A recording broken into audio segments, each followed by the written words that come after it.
All right, I'd now like to introduce our first speaker, Sarah Fretwell, political scientist, director, and cinema photographer.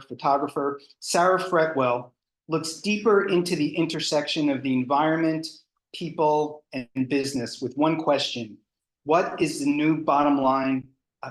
What if the new bottom line was love? Her award-winning work explores the lives of everyday people with extraordinary stories.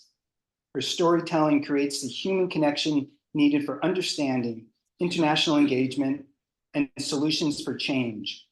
Clients, publications, and exhibits include the World Bank Group, United Nations, USAID, Biocarbon Fund, South by Southwest Interactive, TEDx, Human Rights Watch, Bloomberg, Business Insider, Social Documentary Network, Blue Earth Alliance, and Photoville.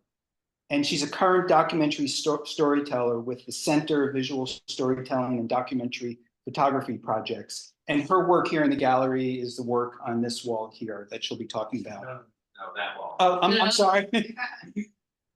This wall here, got that backwards. So I'm going to turn my computer around, so hopefully now Sarah and the remote audience can see our live audience sort of in shadow. Maybe that will get better as it gets a little darker. But take it away, Sarah. Okay, and I'm just gonna start playing my screen. Can you guys see that? Yes. Great. That's good. That's a good start. Well, thank you so much for taking the time today to join us. It's really my incredible honor to share with you the work and the life of Apu Kintu Inuma. So my sincere gratitude to the gallery and to Glenn and to the Foundation for Systemic Change and to ZEKE and socialdocumentary.net for just recognizing the importance of sharing stories like this. So, there's a lot going on in the world, and I appreciate that you took the time to be here. And I was hoping that we could all just take a minute to put our 2 feet on the ground and let's just take a breath together and drop in. What I'm going to talk about can be kind of disturbing. And I think that sometimes when we're confronted with things we don't know the answer to, we could maybe become overwhelmed or check out. And what I just want to remind you is that as long as this air is still pumping through your lungs and the blood is in your veins, you still in every moment have a chance to make a difference. So, oops, we'll just jump slides. Okay, can you guys see me? Yeah. Okay, so I'm just going to call Apu Kintu Inuma Kinto because that's the nickname that most people called him by.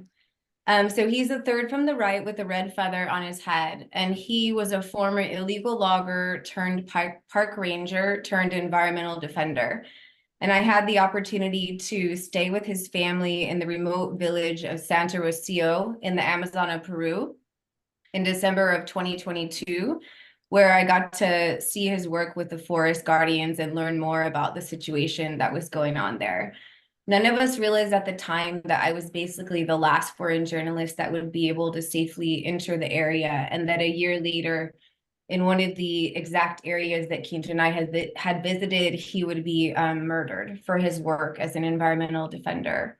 So what I think it's really important to understand is that he was a global visionary, but he was also like a husband and a father that was deeply loved by his family and respected by his community. So after working as a forest ranger in the park, he felt that maybe he could better serve his community by working on helping them gain land titles. And he also felt that if they started this volunteer patrol, that maybe they could help return some kind of rule of law to the area because there's so much illicit activity going on. So he truly believed he was working for the future of his community and his family, but as well the future of humanity by keeping this pristine rainforest intact. So this is the rainforest that his ancestors managed for thousands of years. It's now known as the Cordelia Azul National Park Buffer Zone. So with the creation of the national park and the buffer zone, the communities were denied their individual and group land titles, and they haven't been able to obtain them since. There was also a large carbon deal, which the Peruvian government benefited from, but since these communities didn't have the land title, they are not able to participate in the management or receiving profit from the carbon deal. The most important thing to note about that is that they're the only people, they're the first and last line of defense in this very remote region. So they're really the only people on the ground that can monitor and help with the situation. And even though they've been completely cut out of the process, they believe it's their duty to fight for the rights of nature. So I truly feel that I visited the modern day Wild West, where it's the natives and the settlers who are campesinos that come from the other area. And it's not as simple as this person is good, this person is bad. It's a very remote corner of the world, and everyone is there struggling to survive, trying to carve out a better life. And then at the same time, it's rampant with corruption, and you're never sure who you can trust, because even the local officials who are supposed to be enforcing the rule of law are often parts of mafias. So working as an environmental defender, Quinto really became a target for multiple groups in the area. So this is after he had been traveling all day, and he got to his boat to return to his village and realized that someone had sabotaged the engine in retaliation for reporting illegal logging to some local authorities. They put salt into his engine. And then this is the situation that he ended up in. Since the boat engine died, he ended up in a very tumultuous area late at night, navigating a dangerous river by moonlight.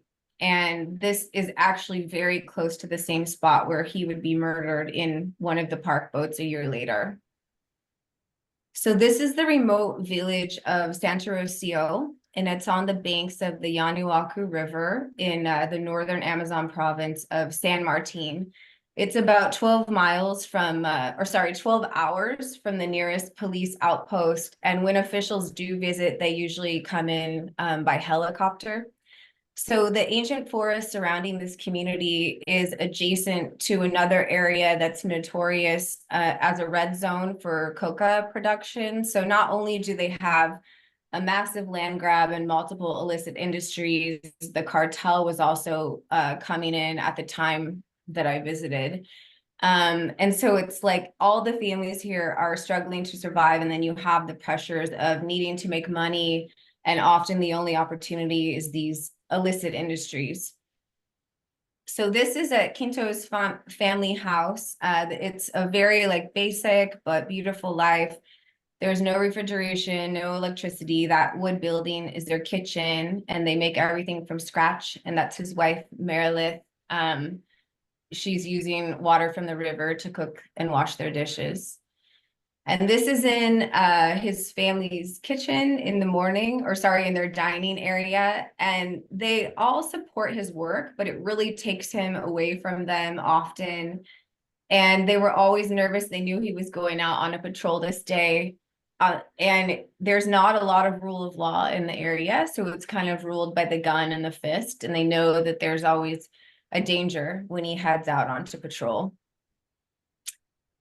So this is a photo that he showed me from a year before I visited, where he had reported some a coca area that he had found on patrol to the authorities, and then as well land that had been cleared for a runway for the cartel. And some of his neighbors who had been doing this work beat him and his brother, and he was convinced that they were trying to kill him. And so he actually had to be taken out by the Peruvian military by helicopter. And so from a year before I visited, he had continual death threats. And the government knew about this, and he should have been protected, but he was never given any kind of police protection for his work. So this is looking out of his family's house, and I just wanted to sum up how divided this community is. the center of the community is literally a soccer field. And on one side, there is a bar, it's like a sports bar with a television to watch football and a market for the natives. And then on the other side of the soccer field is the exact same thing for the settlers. And so even though they're sharing this very small little village, the settlers and the natives, the tensions are so high that the adults are not talking to each other and avoiding interactions. So this man was watching a group of settlers walk past from inside of Quinto's house. And it's really interesting because even their kids are going to school together and the parents are going to the graduation side by side. But it had just become so divided over who was pro-environment and who was working in these illicit industries. Quinto told me it was just his biggest desire that they could live in peace again. And I really like this image because it just sums up to me how immersed in nature they are in their everyday lives. This is just a wild bird that his daughter had befriended that would come to visit her. And it's also a really interesting time for these kids because some of them are growing up with cell phones and obviously they're wearing more modern clothes. It's a time that things are changing very rapidly. So this is his young daughter, Abigail. She was 4 at the time. And I loved their connection. It was really, really special. He was like a global visionary. He was great and stubborn. And she was kind of the only person that could boss him around and tell him what to do. And she would always get nervous when she knew that he was leaving because she never knew, well, how long will he be gone? Will it be a month? Will it be a day? And she saw him getting ready for patrol here, and you could tell that she was a little nervous about the situation. And he said, it makes me so sad to leave her and leave my family, but really I'm doing this work for them and for her future so they can have something. So this is just a small portion of the forest guardians out on patrol in an area. They estimated this had been burning for probably about a month before we found it. And that's Quinto with the necklace, and then he has his arm outstretched. And the person he's pointing to is actually his brother, Manuel, who is now the new Apu religious leader of the community and also the head of the forest guardians since Quinto's passing. So even though they're risking their lives, they're an all volunteer organization, and they came together. They're like, what resources do we have? They had their boots, their machetes, some old guns, and then over time, with help from different nonprofits, they've been able to get some uniforms, and the government gave them backpacks. And what they're really doing is they're just going into this remote area and using like a GPS to mark coordinates and cell phones. They're sending these kind of unsolicited reports back to the government to help monitor what's going on. And then when they find high value timber that's been cut down, they destroy it before it can be shipped out to just try to have an impact, to get ahead of the illicit logging industry. And they really believe on a heart level that it's their sacred duty to protect this. They see the trees as their brother, like their brothers that have no voice, and it's their duty to protect them. So this is an example of a burn scar that we saw deep in the jungle. This is what I wanted to show you a video of because this is on such an incredible scale, like how large this is. So you have this pristine forest, and then it's pockmarked with all of these huge burn areas. And when you see them, it feels like you've stumbled onto the scene of a massacre.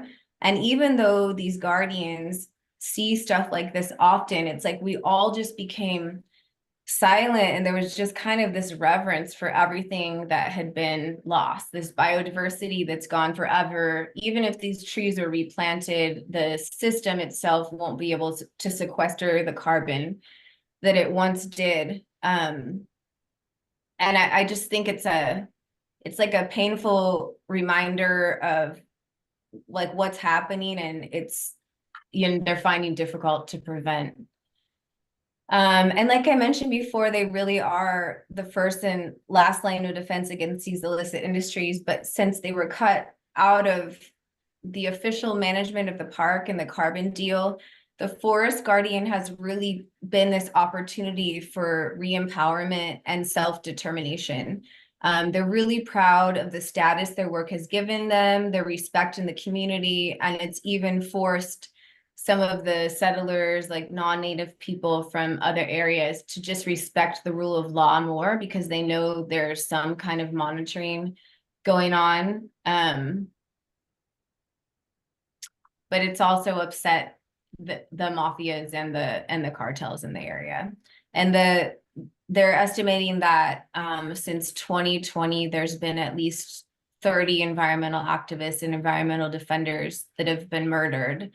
And that's something that was really shocking for me, you know, to have him be murdered a year later. I thought this was something that happens on occasion. And so I just couldn't believe that it happened to the person that I knew, but it's incredibly rampant there because there's millions of dollars of resources and little enforcement. So when I met Kinto, he had been working to get his community's land title for over 6 years. And even though 45 land titles were given with the creation of the national park, it was all to non-native people, and no individuals or communities have been able to get their title. He ended up making it really far into the titling process before he was murdered. But when he went to the office to sign the paperwork, the official that was going to give him the community land title had been fired. And it's come out later, they're still investigating his murder, but it's come out that even the governor of his area was involved in his assassination. So it's likely people that he was working with for many years that he thought were supporting him were actually playing both sides of the deal. So this again is just an example of how life is changing really quickly. So Kinto and his wife were of the generation where it wasn't as fashionable to be native, and they learned Spanish and they lost their native tongue, Quechua. So even though his daughter has a cell phone and she has TikTok that she watches videos to learn English, she's also relearning their native language at night with her cell phone. I just think it's a fascinating time where their life is changing so quickly. And it's like the feathers in the headdress are now what you dress up in, but the Western clothes are what you wear every day. So Quinto's family is now under police protection. They're not able to return to the village because it's too dangerous. And the community in general is still really fighting for their future and their children's future, because if you have all of these illicit industries that come in and take over, you lose everything. You lose your beautiful life. So it's really unclear what the future holds for him, but his family is really asking the international community to put pressure on the Peruvian government to continue to seek justice. And his brother Manuel has taken over managing the Forest Guardians. So I just wanted to show you guys this link. If you just wanted to check in for updates on my website, it's just sarahfretwell.com. And you can just go to Forest Guardians and it has links to his case. And then there's also a very exciting article that's more in depth about how all of these illicit activities are interacting with each other, that's coming out on the ZEKE website. It's an interactive story called Carbon, Cartels, and Corruption that will hopefully be out in the next week or so. So thank you so much for your time. And I'm not sure if Glenn wants to do questions now or later, but I'm open to discuss anything you have questions about. Yeah, I think we'll hold questions until after Natalya presents. Okay, so I'll just stop sharing my screen.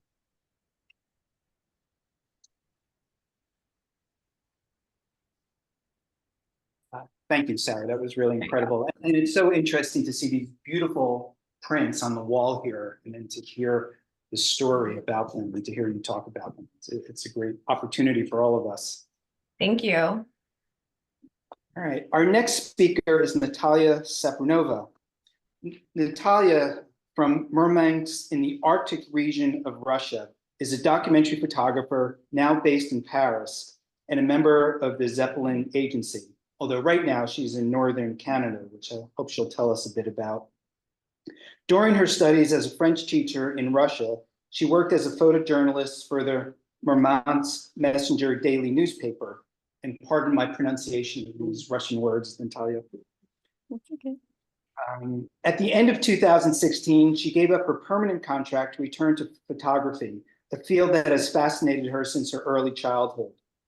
Naturalized French and graduated in documentary photojournalism from the EMI CFD school in Paris in 2020, she continues to explore the issues of modern society related to identity, integration, climate change, youth, femininity, and spirituality.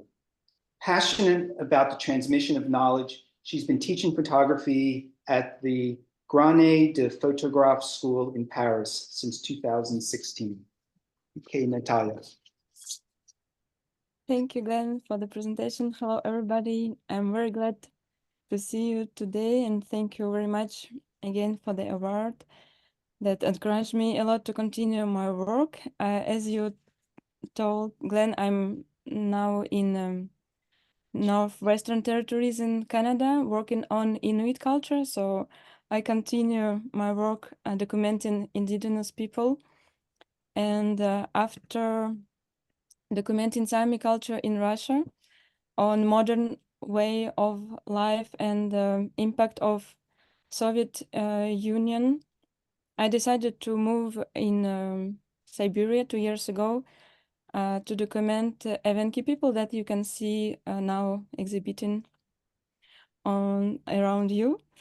So I would like to tell you a little bit more about my project. So I was from my childhood, I was fond of traditional cultures and reindeer herders. So I wanted to share with you their stories and problems they are facing today, following sedentarization problems, globalization, and also following mining companies that are exploring their lands. So I continued my work, yes, in Oriental Siberia 2 years ago. About Evenki people, they are also reindeer herders and hunters of traditions. And these people are from Tunguska region, and they know everything about Eastern taiga. And these people guided Russian explorers to discover deposits of gold and diamond, and to help Soviet Union to develop economic. But today they regret it a lot because the nature is impacted too much by mining practices that mining companies don't respect cultural and environmental and ecological expertise to know how it could change their life and most of all ecosystems. So now we can see that taiga is massively failed, riverbeds ravaged, and water is very polluted. So we can see a lot of illness in the nature and also on people. Deforestation favors the appearance of hot winds, and this changes a lot climate. And we know that Siberia, it's a land of permafrost, and this is a very huge part of permafrost in the world. So now with the climate change in the Arctic region, it's thawing, and mining companies, the impact of mining companies is also very big there because of the pollution. Sorry. So the industry pollutes a lot, and permafrost is melting, and this contributes to release a lot of greenhouse gases in the atmosphere, and it impacts more and more global warming.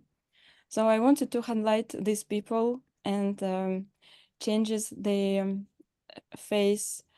And it was very important for me because they are the first inhabitants of our land, and they developed a rich history that I wanted to share with you through my pictures. But it also the history about us, because they are all part of this world, of this environment and ecosystem. So when climate is changing in Siberia, the climate is changing in Europe and on other continents. So now we can probably see pictures. And Alice, yes, please, could you show the first one? Yes, give me 1 second.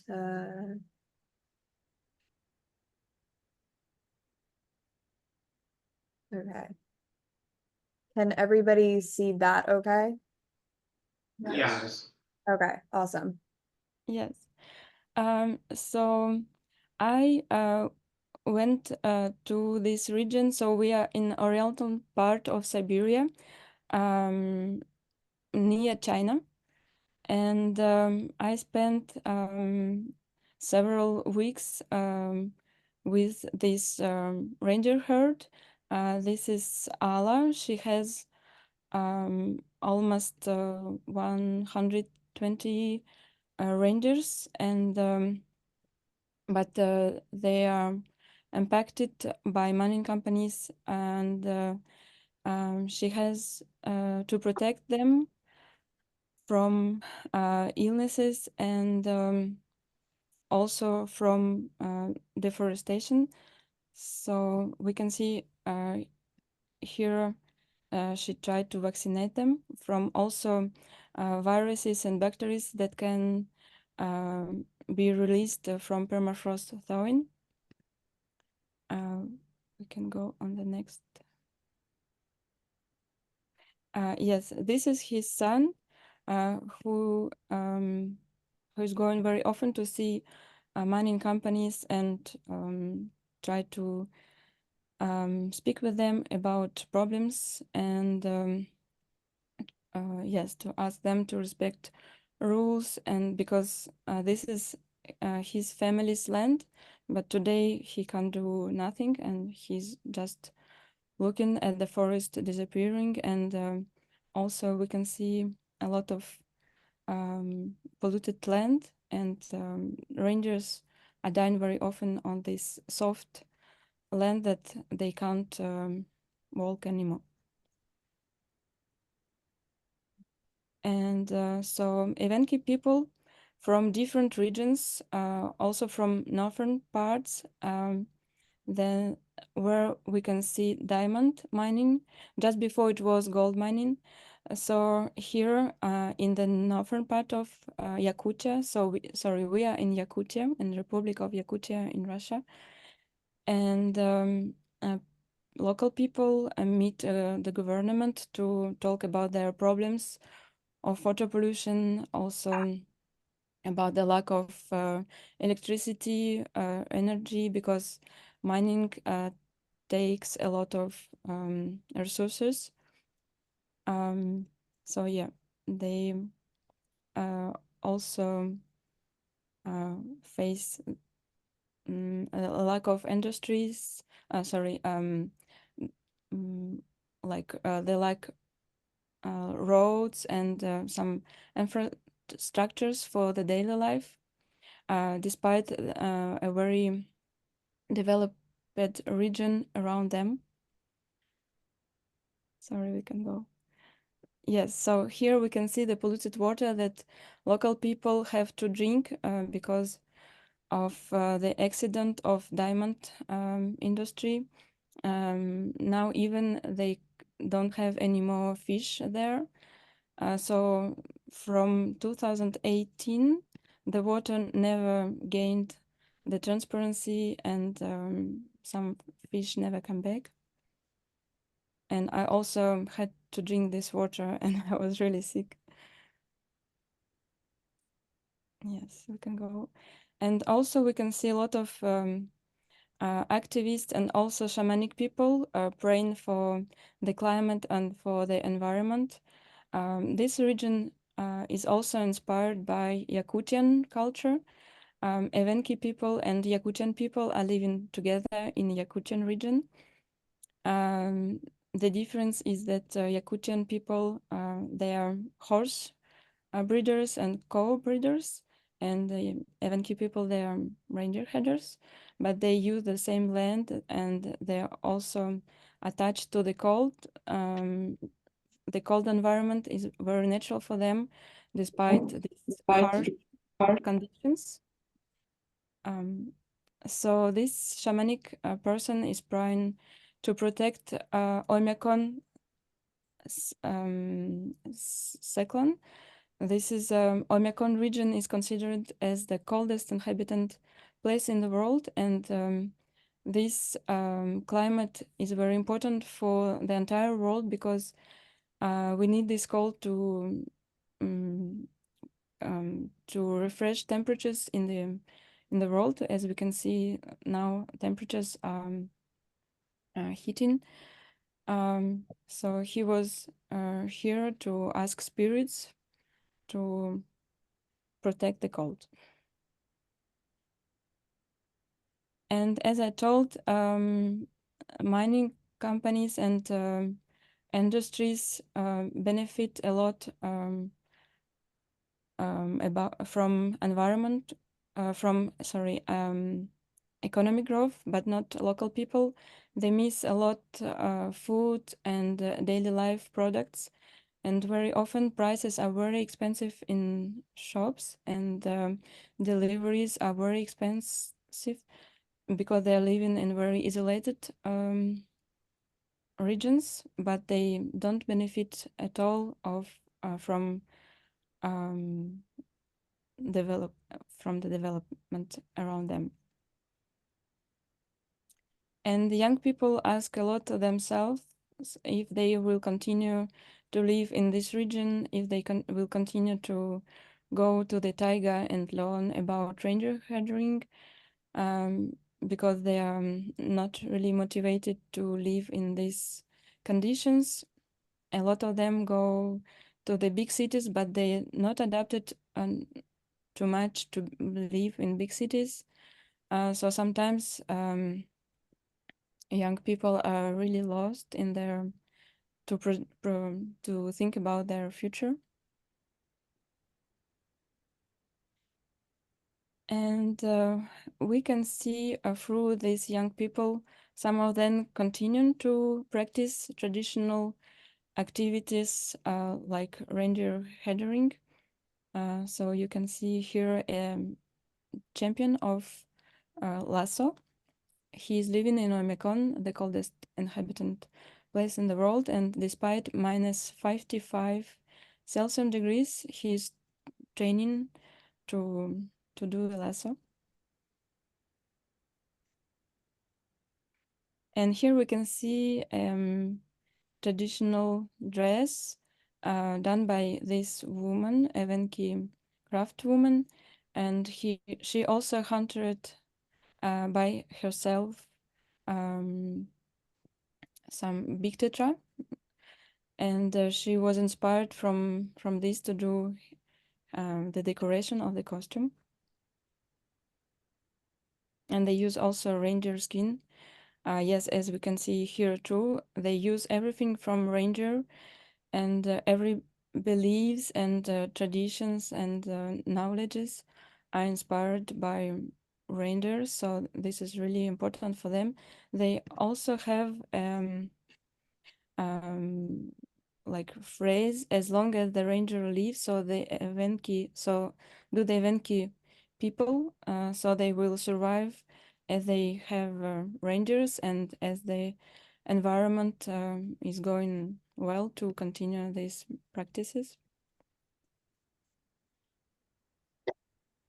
And only one region could keep the Evenki language. This is from southern part of Yakutia near China. They still practice Evenki language and they try to transmit it and the school, as we can see here. And some of them continue to camp in taiga and live there all year. So they hope to transmit it to their children, and also on this way they learned Russian geologists to survive in this kind of conditions. In the winter they can have till minus 60 Celsius degrees, and despite this they will prepare wood, wake up very early in the morning, and take care of their rangers, give them to eat, bring them to the walk, and also to go fishing. So we can see that they really need the environment to continue the reindeer herder practices, but it was also impacted by Soviet era by bringing cows in the region, at Evenki region, because it was very profit for economic development in the Soviet era. So they forced Evenki people to do cow breeding. So it's changed a lot their daily life and their traditional activities. Here we can see a man who was born in taiga with rangers, and I really could see his sadness to go to the work every day, to be with cows today. For him it is really a real big change.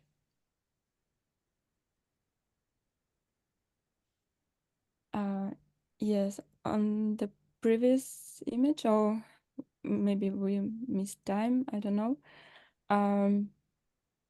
Yes, at this picture we can see that Evenki people are gathering together to speak about all problems and to try to find solutions. And we can see there at Baikal Lake in Siberia, this was their original place, and Evenki culture was born on this place. So this is very also important place for them.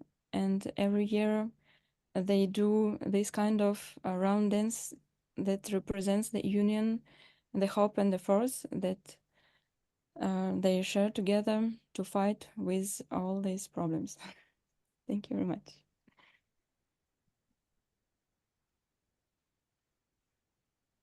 Sorry, my English is not perfect. I did my best.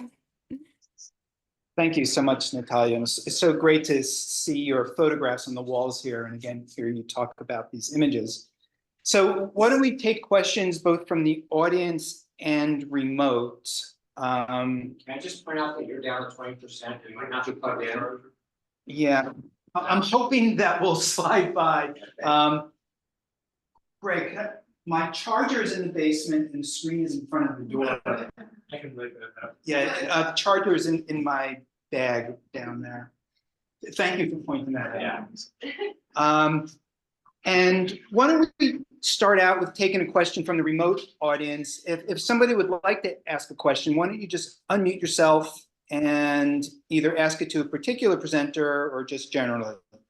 I noticed Natalya also has a question in the chat too, that someone sent to her. Oh, I'd okay. like to ask Natalya, how big a population is it? How big a population is it there? And what would happen to the reindeer if it were to, disappear? Yeah, in Yakutia, they have several villages dispatched in like through Yakutia. Sometimes it's villages about 1,000 people. Sometimes it's less, like 200, 300. Yeah. So it's not a very big population, but there are other regions in Russia, like eastern part near Chukotka, Baikal region. Yeah. But yes, if the rangers will disappear, so unfortunately, Evenki people will disappear too. Okay. Would somebody from the live audience like to ask a question? If you do, please come up to the computer so the presenter can see you and then just ask your question. Anybody like to ask the question? I would. Yeah, come on up, just so they can see. Oh. Hi, I'm really curious. Natalia, you mentioned the drinking having to drink the polluted water, and I'm kind of curious what both of you encountered in terms of challenges. You know, maybe personal or maybe challenges to your health or to your safety in terms of doing both these projects. Thank you. Thank you very much for the question. That's true that it was very challenging because I was, first of all, it wasn't easy with people, despite I'm from Russian origin, but nowadays it was really difficult because I'm also from France. So they were very scared by my coming, that I was a woman alone. So they were impressed by my independence, and sometimes they were thinking that I was spy, and it was very difficult to have their trust, and they checked me a lot, and I really need. And I explained my project, and I spent a lot of time with them, and I tried to show that my interest is true, and I wanted to show their daily life problems and their culture, and also the best way, but telling the truth. So yes, and this is also a very proud people. It was very difficult to deal with men because they are very proud and very mature, and sometimes I was also in kind of situations with hunters where I like they ask me to cook for them, to go to the hunt, but finally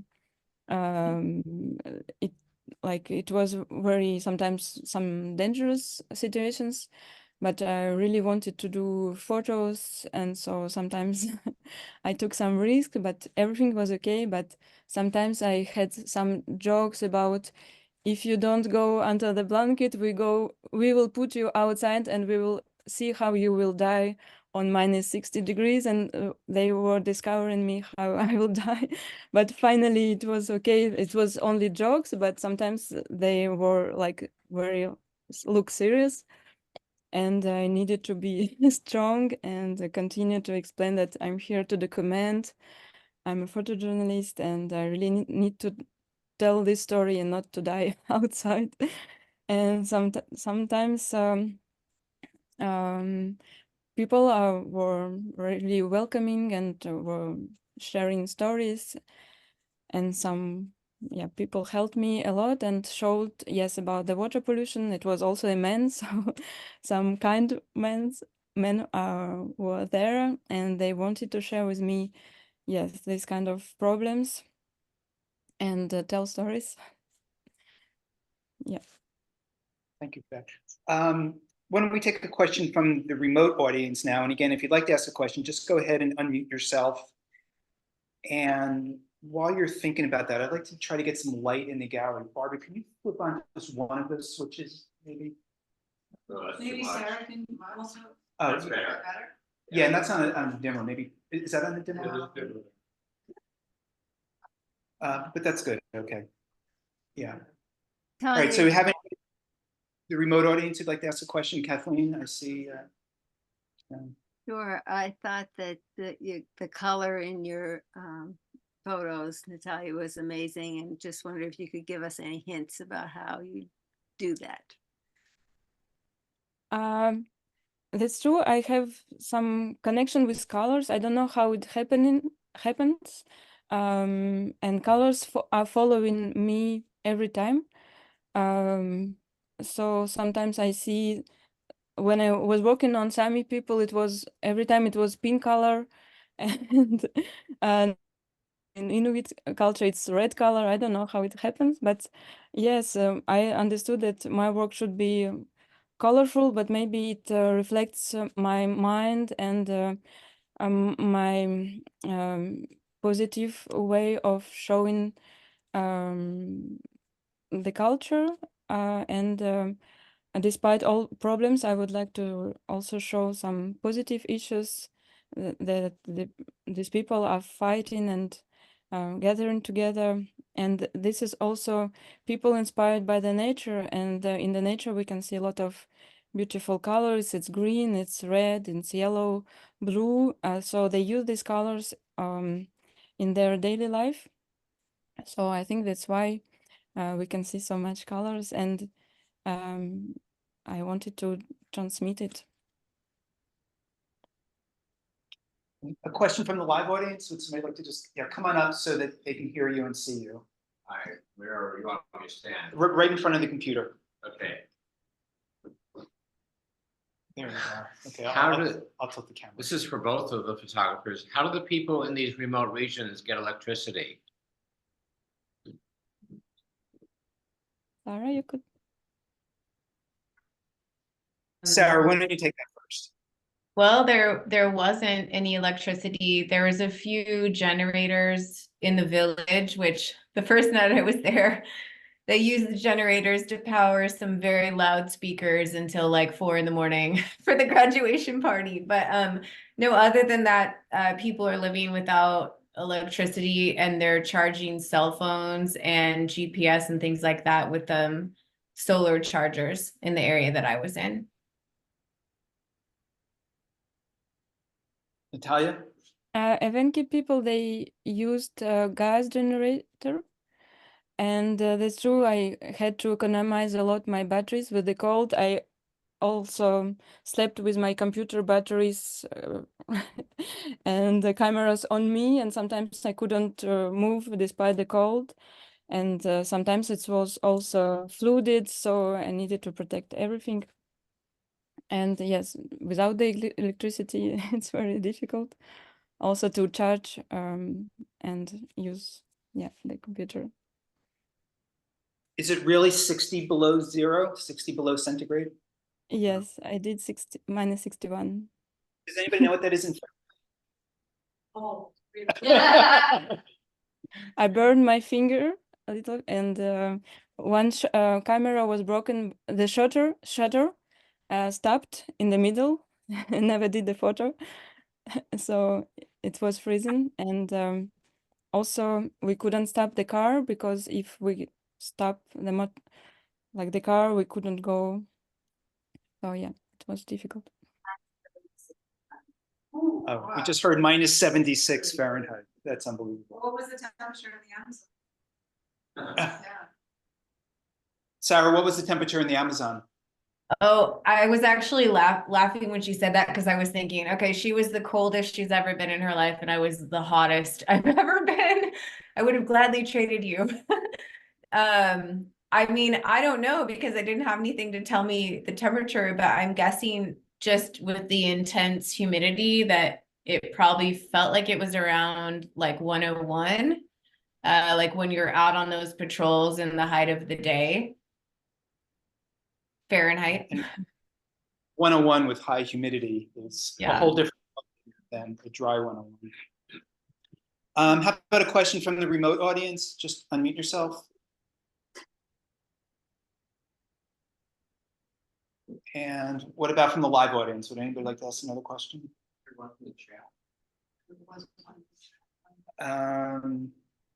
Yeah, we'll have to bring up the chat here.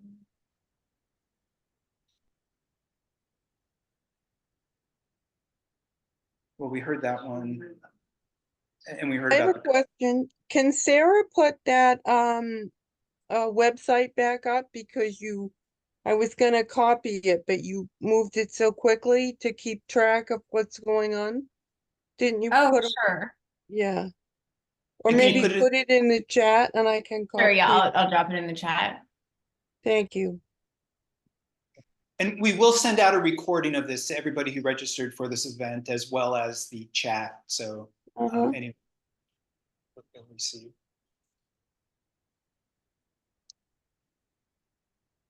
Were you ever afraid, Sarah? I think I was really fortunate with the timing. It would not have been a good idea for me to go into this area on my own. But the translator that I was working with had been there a few times before. And then even though Quinto was a target, he was also a very respected religious elder of the area. So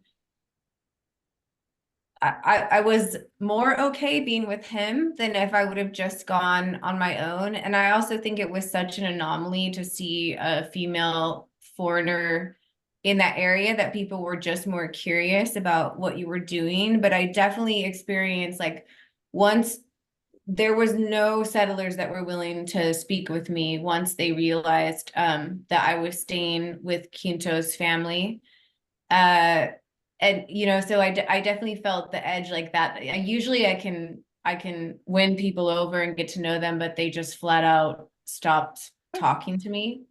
But I definitely, after I left, felt pretty clearly that it was not a good time to go back, and that I had been very fortunate to get out without, further issues beyond the boat engine.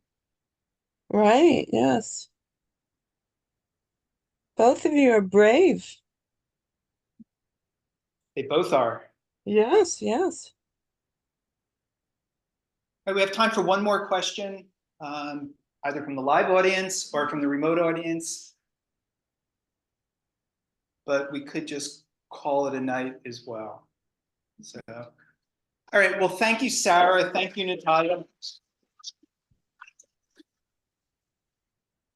And thank you, Alice, for helping to make this happen tonight. All right, so we will be sending out a link to the recording and the chat in a few days. Thank you, everybody. Thank you Thank so you. much. Thank you very much. Thank you. Thank you. Very inspiring. Thank you.